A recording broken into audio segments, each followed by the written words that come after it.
This is 142.2, The Kingdom. And once again, the Lombardi Trophy has a red and gold reflection.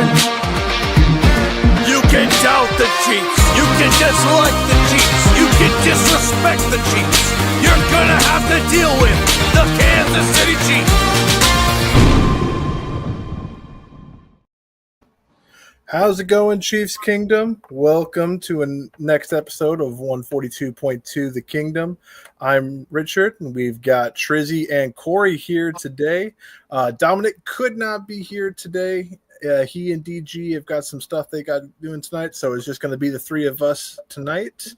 Another week of training camp in the books, and we both, Trizzy and Corey, have been down there recently to kind of see how guys have been progressing towards our first preseason game. We're finally going to see some of the Chiefs back in action. So, Trizzy, I know you've been there a little bit more recently. How have guys been looking down there so far in what you've seen now that they've kind of had a couple weeks under their belts? What up, Rich? Pleasure to be on with you as always. What up, Corey? Um, but like you said, man, the guys are, just fitting into that Andy Reid training camp, as we like to call it.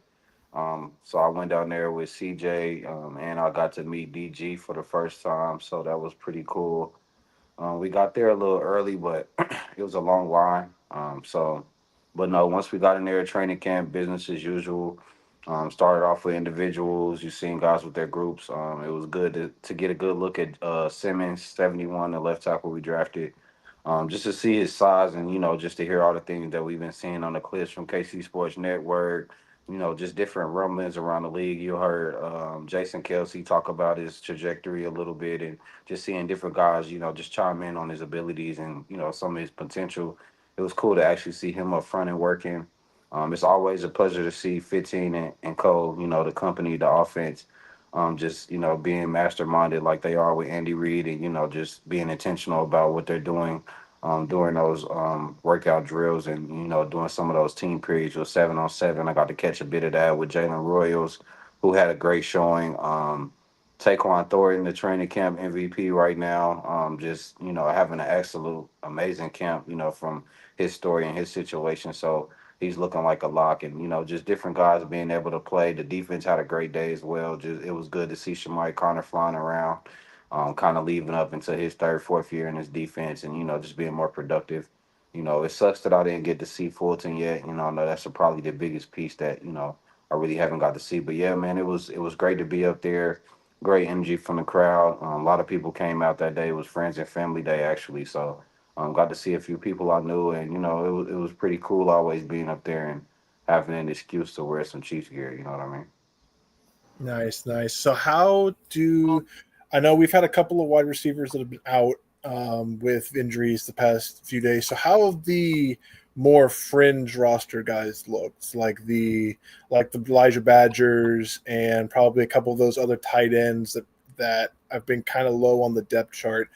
Have they been getting more reps that you've seen? How have they kind of looked in one-on-ones? How do things kind of look from your perspective, kind of seeing it all play out live? I would say that the guys are definitely getting opportunities. Elijah Badger, can definitely show his deep threat, his ability to get downfield in a hurry, and make some plays. He made a few catches. Um, Joshua Williams had a great day as well. Najee Johnson had a few pass breakups on some deeper routes, so it was good to see him. He looked like he's getting a little healthier from his injury, and he kind of touched on that a little bit yesterday with his interview and just talking about how he was feeling a little better. So it was good to see that kind of translate. I would say like fringe guys, more so like the tight end from Clemson, Burnstill. Forgive me if I pronounce his name wrong, but he had a hell of a catch. Just continuing to make some really some mitten catches, and just to see guys being able to use their hands. It looks like he's working a little bit with Travis Kelsey and Noah Gray and some of the other guys. Noah Gray also looks a little faster. Looks like he's been working on his game. He looks like he's took it to another level as well. So it was good to see guys like that, vets, be out there and just making plays and continuing to trying to make this offense a little better. For me, I would say So some of y'all might disagree with this, but it looks like they've got Thornton running a lot of the old Justin Watson route tree. A lot of the quick boundary routes, some of the intermediate crossers, some of those deep slants to the corner. I'm seeing a lot of that in him, using the speed to be able to get open and separation in the second level. To me, he stood out. Everybody thought he was a bust leaving New England. They came here, didn't think he would do much. To me, I think he's had the best camp of the receiver group so far based off of expectations. I think he's already cemented a role on this roster. And like I say, like Trizzy said, Badger's showing out. We're going to see some players that we've had questions about the last couple of years might not have a roster spot this year with some of these younger receivers like Sky Moore.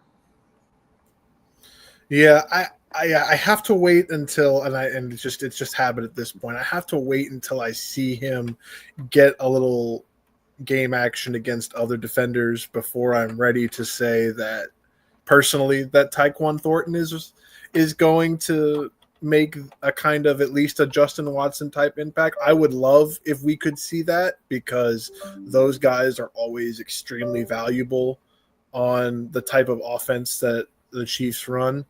You need the guys that are going to take those go routes and clear down the middle of the field for guys like Trav and Rashee Rice and more than likely Jalen Royals, Juju, those guys that are going to work the short intermediate parts of the field. So the fact that he is having a great camp is good. I just still need to see that happen in game action just because I will say Patriots fans will be the first ones to tell you he has done this pretty much every year.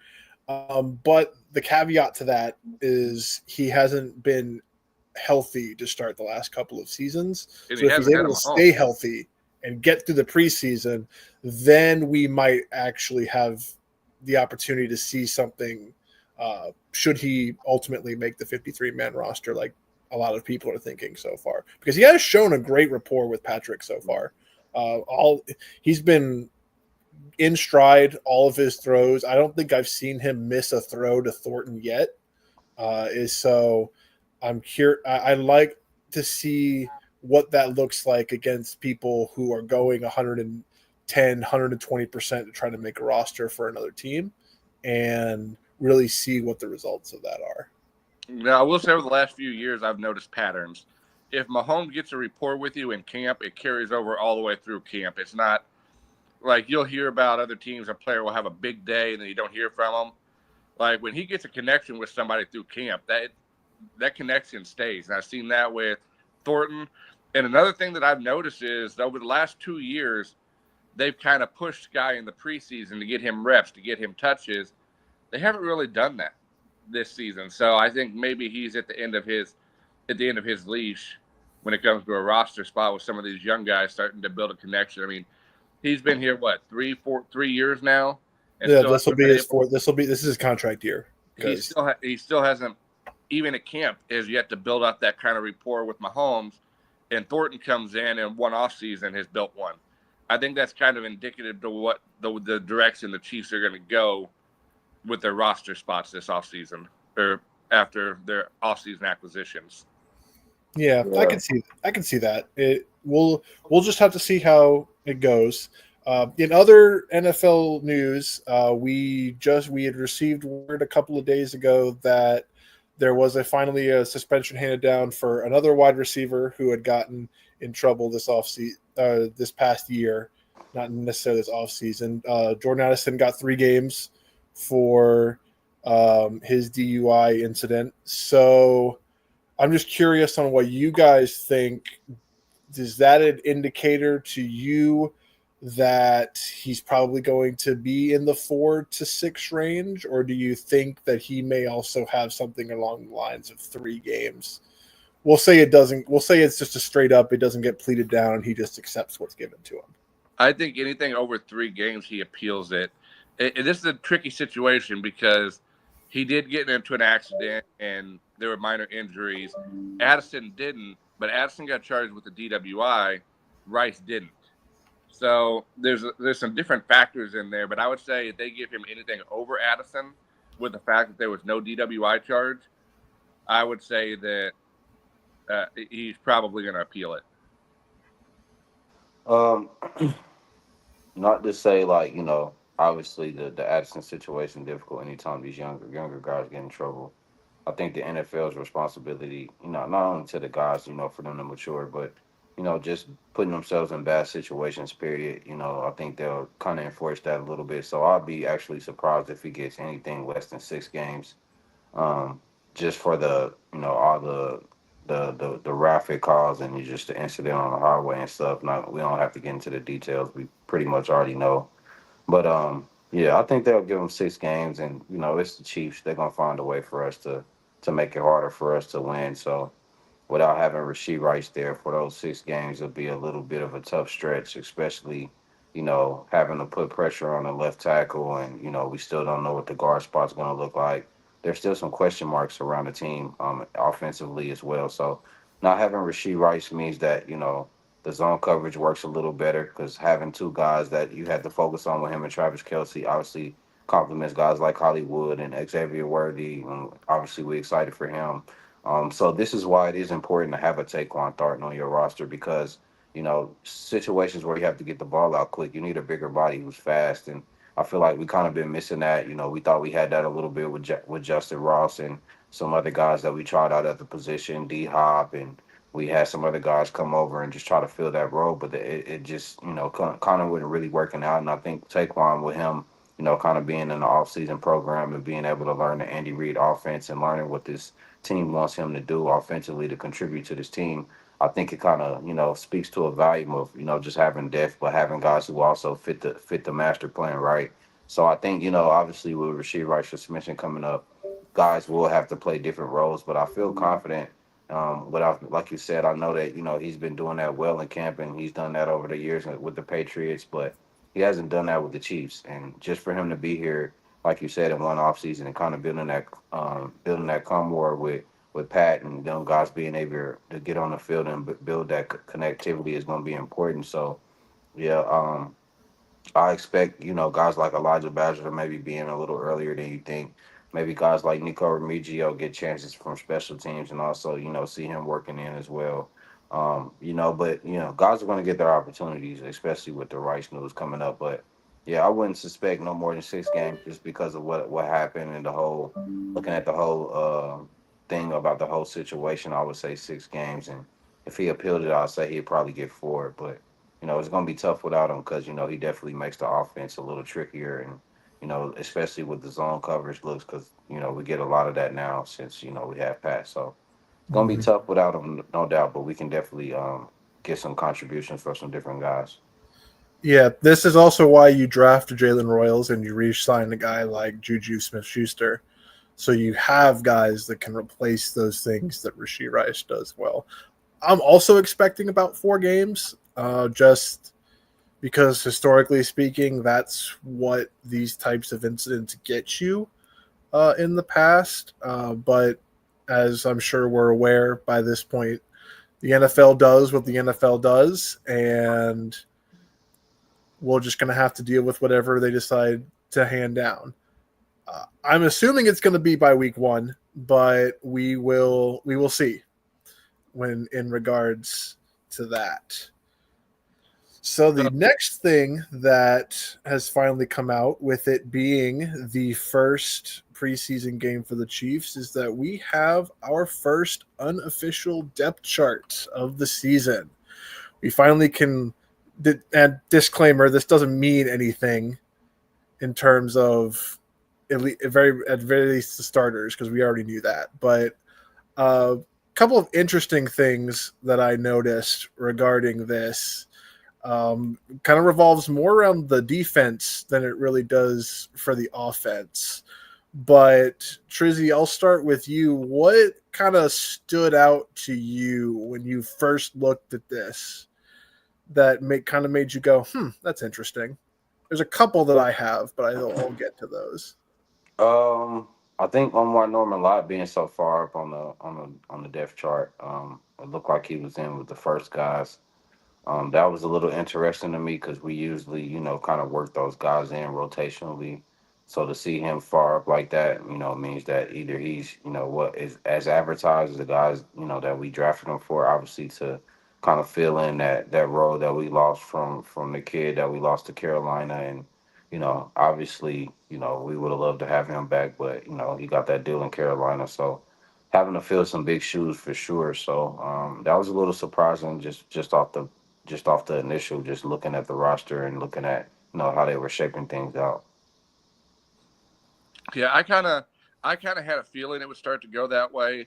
They made him bulk up a little bit. We haven't had a true three down D lineman besides Chris Jones in years to work next to CJ. It's either somebody like Nadir Pinnell that's 340 pounds that is in for run plays and comes off on third downs. This is somebody you can leave in all three downs and even rotate CJ out and get on break. I know a lot of times at the end of the season, we'll see CJ panting and can barely breathe. This will allow him to be able to rotate during the regular season too and be able to stay a little bit more fresh than he has been. I mean, he's playing 90% of 95% of downs on defense just because he's the only real three down D lineman that we had. This kind of gives us more options there. And then you add in Gillette, you add in healthy Omenahu back. There's going to be a lot more rotations on the D line than we've seen in years. It also allows for more stunts. Yeah. Couple things that I found a little interesting. Jalen Royals being that far down the depth chart is a little bit surprising to me, considering how much work he's gotten. Again, don't think this is indicative of anything so far, because I think he's going to ultimately make the roster. I'd be shocked if something happened that he wouldn't. But just the fact that they kind of decided that this is where that this is how they quote unquote feel he is, where he's at, feels a little odd to me, but I guess time will tell on that one. And then the second one, and this is a divisive thing among some people. Felix, your third string DN, buddy. That's not great. All things considered, I don't know if this is Ashton Gelati's been that good or if Felix has just not done anything, but that's kind of where that was another one. It's like, well, that's not great for him, but we'll have to see what happens. I don't think he's in danger of like not making the team or anything, but if there was any indication that he needs to have a season where he has to show something beyond what he's already shown, it looks like it's going to have to be this season, because the rookies have shown that they're here and they're ready to play. So I'll be interested to see how much he plays in preseason, and if he's playing a lot, that probably is indicative of where he is in this rotation at the moment. I said it when we drafted him. I thought it was a little bit of a reach. He was a really, really, really raw prospect and had to learn a lot of technique. It was kind of like the Rashad Breeland pick. He was really raw coming in. I would have felt better if he was a second or third round pick. That's where I had him graded. And I just don't think he's ever really been able to come in and displace my last year. We've had Wharton, we've had veterans that have produced, and he's never really gotten a chance. And I was kind of confused about the Gillette part too. I mean, I've heard that he's had troubles at camp. So, I mean, if he's had a few issues here and there and he's still third string behind him, then it's not looking good for him at all. Yeah, we'll just have to see on this. And also, this doesn't show. What is his name? I completely blanked on the cornerbacks. I'm blanking on his name for whatever reason, but this doesn't show him on the roster. Christian Fulton doesn't show him on the roster right now because he's still on PUP. So he's probably not going to be playing this preseason. Did I see? I'm not really worried about the cornerback depth where everybody is right now, because that's going to get completely shuffled once he comes off physically unable to perform. So this list for the cornerbacks did not surprise me very much at all. Well, after reading some of the news I did, I wouldn't be surprised if he doesn't miss a good chunk of the season. Apparently he had, didn't he have, I was driving to camp the other day when I got the notification. Did he not have a couple surgeries this offseason?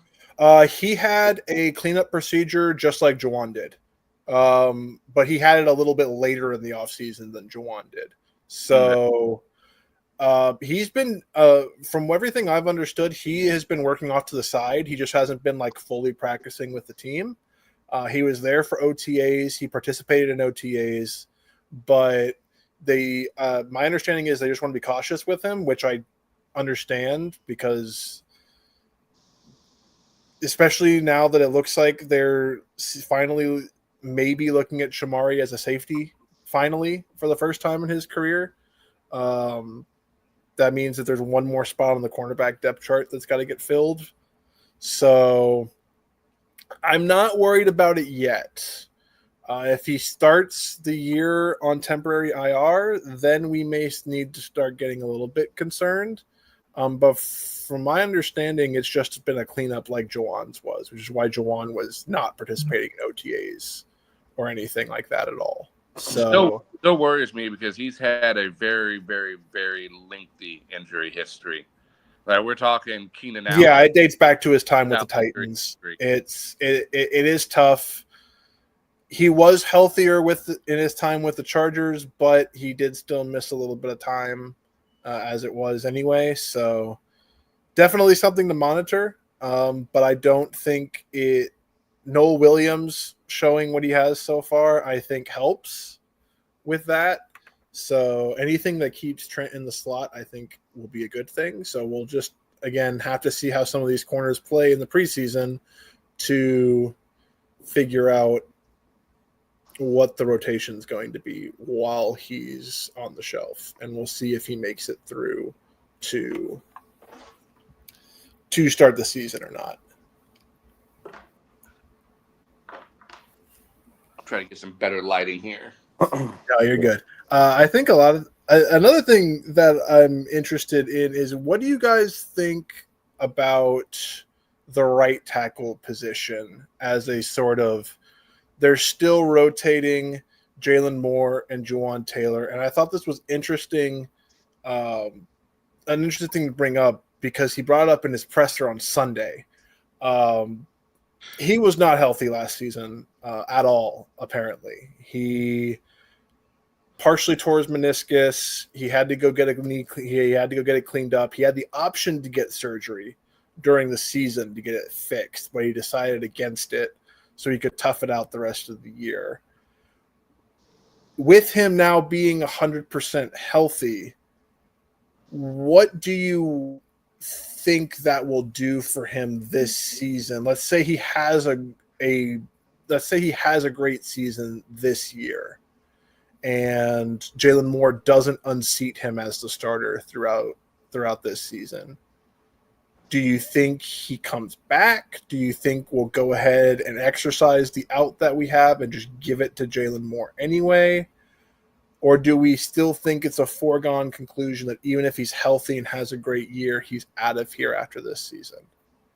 Because I think it could go either way, especially with him probably being as healthy as he's been since he got into the league. So I looked at this before the season. I think we got Moore for 2 years, and then Taylor can be let go after this season. So I think he's also here for 2 more years, technically, if we don't do it. Well, he can be let. This will be the first year he can be let go, and it doesn't kill us cap wise. But if you're looking at it, I think one of them. I think even Moore's contract is also it has an out after 1 year, pretty much. This team friendly. I think one of them sticks around. Right tackle is much easier to draft than left tackle. You can get good right tackles later first round, second round, even third round. I think it may be one of those. We keep one of them around for one more year, draft a right tackle early mid rounds, and then try to get cheaper. I mean, we're already going to be looking at, we've got Creed, we've got Trey, and you already know that if Simmons works out, you're going to want to anchor him in for years to come. So you want to keep getting younger. You don't want to keep paying veterans on that O-line when you've already got two on big contracts. I think they'll look to get younger after this season. Yeah, I agree. And then just depending on how much the cap hit is, they're going to try to keep as much money in possible just for, different emergencies and different things that happen throughout the season. So I wouldn't be surprised if they go the cheaper route, which would probably be keeping more and letting Jawan walk. But if he does have a good year, because he's still a younger guy, he's not that old. And I feel like outside of the penalties and, outside of them highlighting the false start or whatever you want to call it, he's been pretty solid as far as pass protection, and just, being an overall good right tackle. I'm not saying he's one of the best to ever do it, but he's definitely, has some great seasons here. So hopefully he can continue to build on that, just make the conversation a little bit more interesting. But I do think that, like you said, the Chiefs will probably always go younger.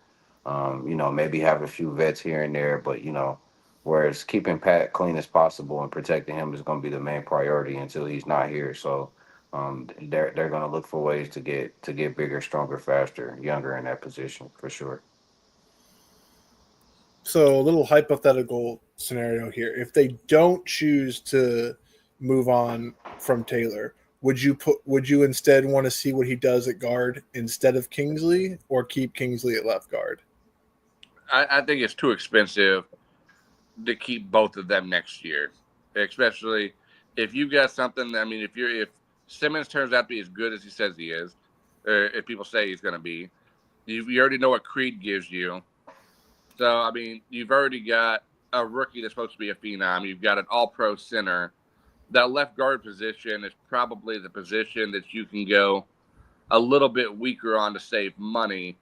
I just don't think that cap wise we would want to keep both of them on those big contracts. I think this may just be a this season thing, getting him reps, getting Jawan Taylor up to speed so he's taking all the right tackle reps now. And so the next obvious place to move more to get some reps is left guard with Kingsley.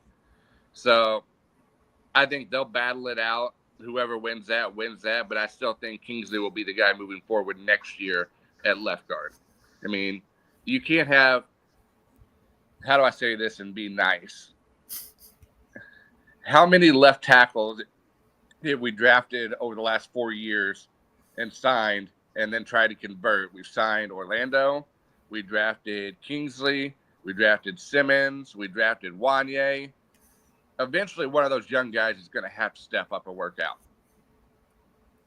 We try to do it with Wiley too. Yeah, it was an interesting thought because it had come up that, well, because I've seen a lot of articles lately. It's like, well, if Jawan Taylor is healthy, why did you go out and spend all this money on Jalen Moore? And my response to that immediately is, did you see the state of the depth we had last season? My thing with the offensive line is you can never have enough quality depth or at the very least competitive depth on your roster, which is why also among the depth chart for the offensive line, I appreciate the fact that CJ Hansen and Hunter Norzad have pretty much solidified themselves into those first guys on the field roles pretty much in terms of guard and center, because I think Norzad in particular has a chance to be a really good center or guard wherever we need him. So that always helps to have that quality depth. And even if he is a little more expensive, Jalen Moore can play basically 4 positions on the offensive line. So it never hurts to have depth in those areas, especially at any of the positions, really, because you never know when somebody's going to go down. Yeah, not only that, I mean, this isn't a sport where you can bank off waiting and getting somebody in the draft. We knew we had a hole at left tackle. That was the best option available at the time. We didn't know Simmons was going to fall to us at 31. We didn't know if there was going to be any left tackles left on the board worth getting and starting year one. So it would have been idiotic to wait until the draft with no answers at left tackle and then force the hand to where you see him sitting there and you're like, okay, I've got to go up and get him. He's the last good tackle on the board. You put yourself in a situation where you may have to trade up to 20 to go get him, just to make sure nobody else gets them. Right, and Veach is not a fan of throwing away assets, for a quick satisfaction. And I don't think like again, like a lot of people were upset with the Simmons pick, and I just don't understand why, especially after watching the Super Bowl and the way that happened. Obviously, the season is about to start, so we get to kind of get that taste out of our mouths. But while it's still lingering, and just watching that game and how they dominated the offensive line, we would have drafted Luther Burden, and it would have looked nice on paper. But how are we gonna get him the ball if we can't protect anybody?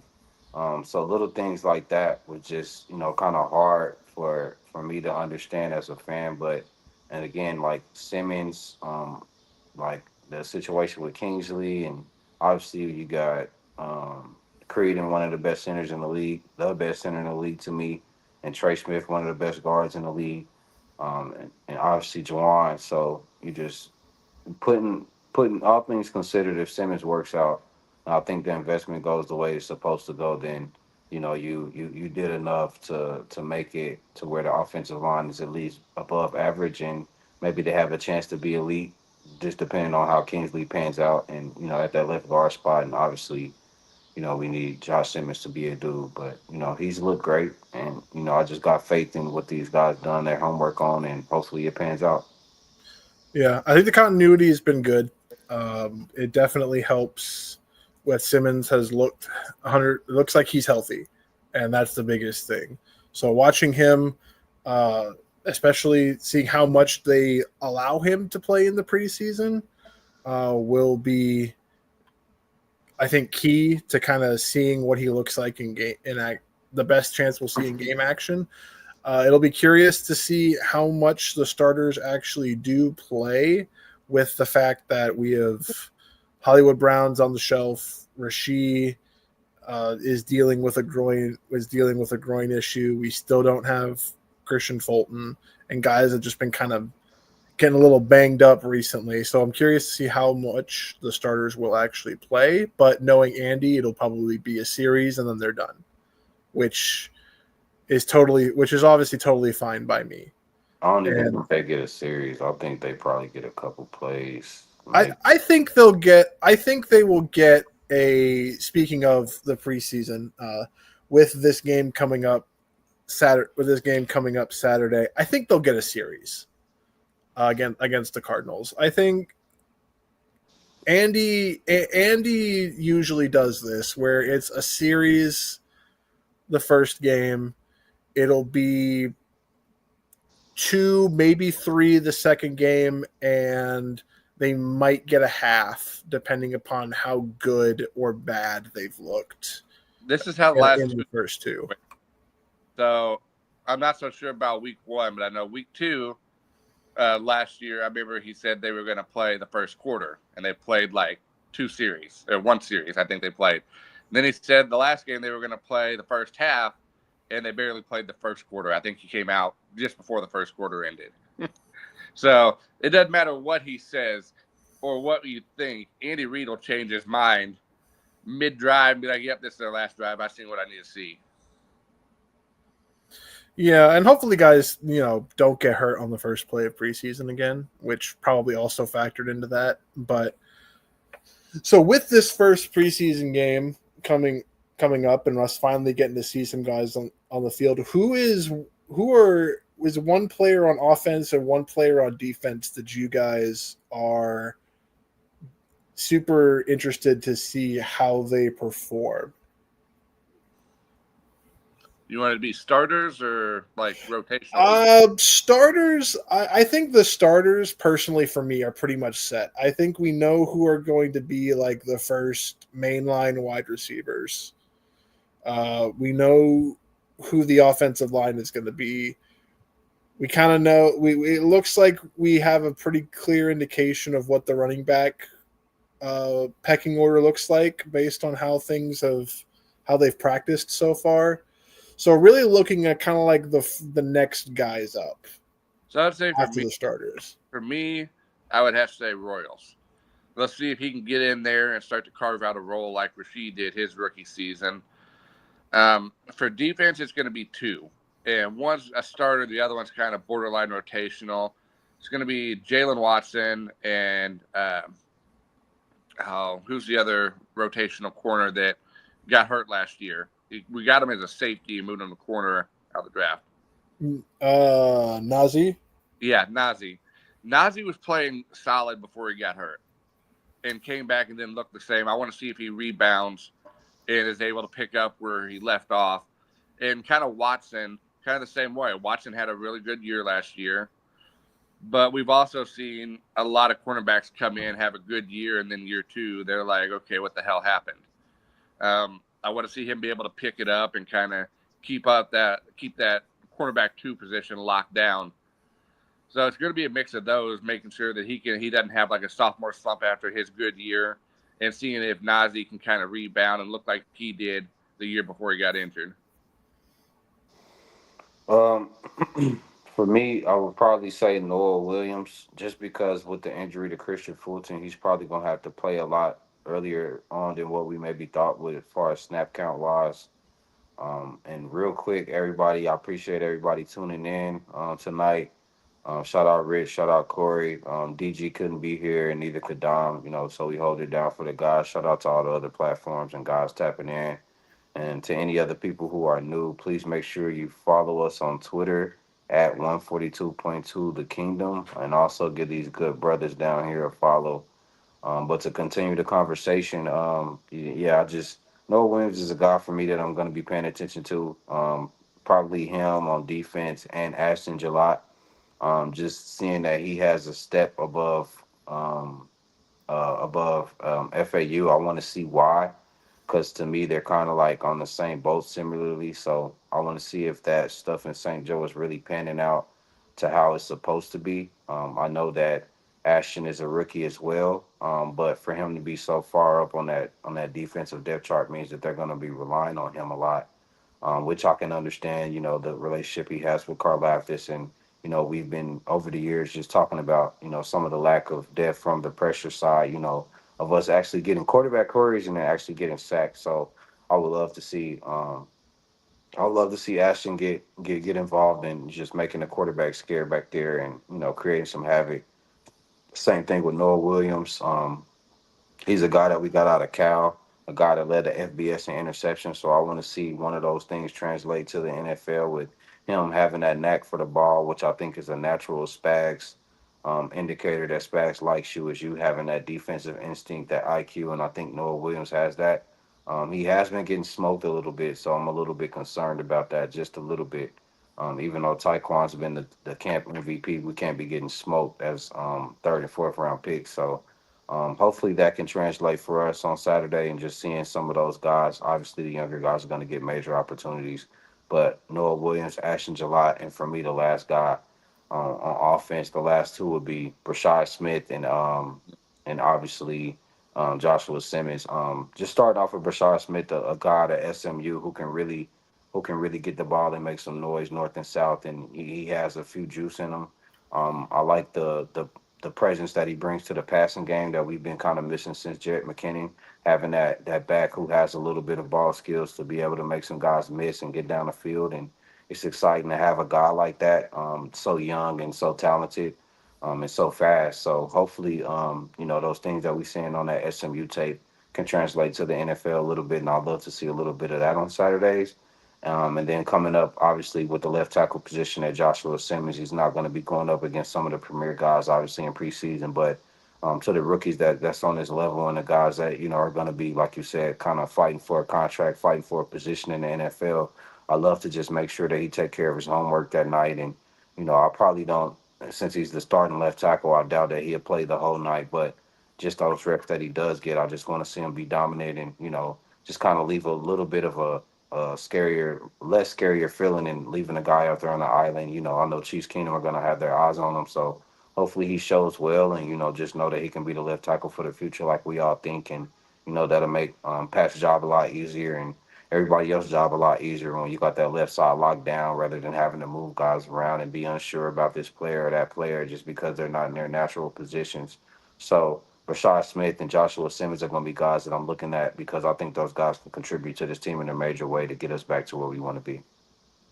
Yeah, I'll be curious to see if Brashard Smith gets any kickoff gets any kickoff or punt returns too. I know that Nico and a couple of other guys have been getting returns in front of him, but they have still been working him out there. So I'm curious to see if they do that for him. His name hasn't come up a lot in camp so far, but I am curious to see how many opportunities Elijah Badger gets on Saturday, just from a standpoint of I want to see how he looks in game action. His name, it's from all accounts, his name hasn't come up a lot, but I haven't heard anything bad so far. It's just kind of been there. I'm also curious to see how a couple of these other tight ends do. We know Trav and Noah, we know what they bring to the table. We haven't been able to see much from Jared Wiley because he got hurt. Not sure how much Jake will play because he has been dealing with a nagging hamstring, so don't know if he will play. But if he does, I'd like to see what he can do, even if it's in limited snaps. And then on defense, I really want to see just how far Omar Norman Lott has progressed since he's gained weight. He's put on some mass to be able to stick around in the middle of that defense more than he did at Tennessee. I really want to see how that translates into game action against other live competition. And hopefully we see a pretty extended look at Jeffrey Bassa. Him being listed initially behind Cam Jones is interesting because I have not heard much regarding Cam Jones during camp at all. So that could be just an indicator that he's either not doing enough to like separate himself, or he just hasn't done a lot so far. So I'm curious to see how much use he gets in this first preseason game, just to kind of see how he handles the defense, or if they let him call plays and run the sets and all that. So I definitely want to see how they use him and how much they use him overall. If I'm not mistaken, I think Cam Jones is one of Spag's guys. I think he plays a lot of special teams, doesn't he? Yeah, he also is an asset on special teams. So that probably Dave Tove might have something to do with that as well. So, which is another indicator of why Felix may also be lower down on the depth chart than some people may like to see, because if Ashton Gelati is really doing that well, then how you stay on the team as a defensive end is you also should probably show something on special teams. So who you see on special teams, I think, could also be interesting based on how they do, not just the returners. But other than that, I think that pretty much wraps up this week's episode. We'll definitely have a bunch to talk about for you guys after this preseason game. Definitely interested to see who gets into the game, how much they play, and overall their effectiveness. Trizzy, Corey, appreciate you guys coming in today. Make sure you guys follow us on YouTube and on X or Twitter, if you're still calling it that, like most of us are, because that's what we've known it as our entire lives, as well as any Apple Podcasts and anywhere else you may get your podcasts. Hopefully we'll have everybody else back to kind of give their training camp thoughts. But until then, guys, take it easy. Have a good rest of your night. And as always, go Chiefs. Peace.